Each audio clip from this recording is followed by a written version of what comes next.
We have here verse 20 of the 11th chapter of the Gospel of John. Jesus has come to Bethany, where the family of Lazarus, who is deceased, along with his two sisters, surviving sisters, Mary and Martha, are mourning his loss. And John specifically tells us that there were many Jewish people that had come from Jerusalem, about a mile and a half away, who were joining them in mourning for the loss of Lazarus. We mentioned earlier that suggests that the family of Lazarus was a fairly prominent family, probably somewhat wealthy, to have gotten this kind of attention from people who would come from Jerusalem to participate in this time of mourning.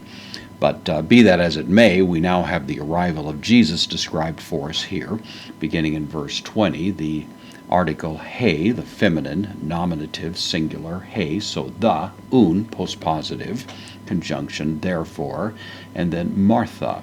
So the Martha, therefore the Martha. Of course, we don't translate the, but it's common in Greek. So Martha, hos, indeclinable adverb, means about, around, and then ekusen, from akuo, I hear. This is the third person singular, aorist active indicative. So she heard, Martha therefore heard. Hoti, the conjunction means that in this case, heard that. Jesus, Jesus. Erketai, third person singular, present active indicative of erchomai, I come. So it's the present tense here, that Jesus comes is the idea, suggesting, of course, Jesus arriving, that he had just arrived. And then this word, hupetesen. Hupetesen is from hupantao, contract verb. It's a combination of a couple of words, hupo, which means under, and the rest of it is really derived from the preposition anti, which can mean against, but more commonly means instead of. But it has the suggestion of a kind of meeting, you might say, one thing versus the other.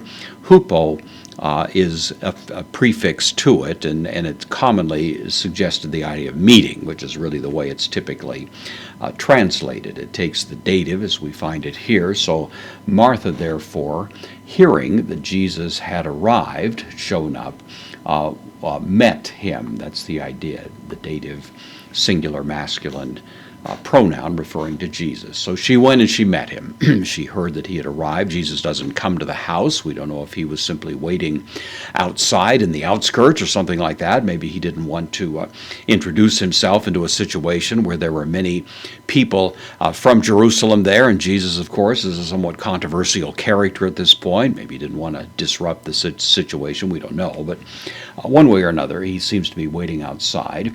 So Martha goes to meet him. Mariam, of course, for Mary, postpositive de, but Mary, in, preposition takes the dative, in, to, the, oiko, the dative singular, the masculine noun, oikos, which means house. So Miriam in the house, ekathedzato. This is from kathedzomai.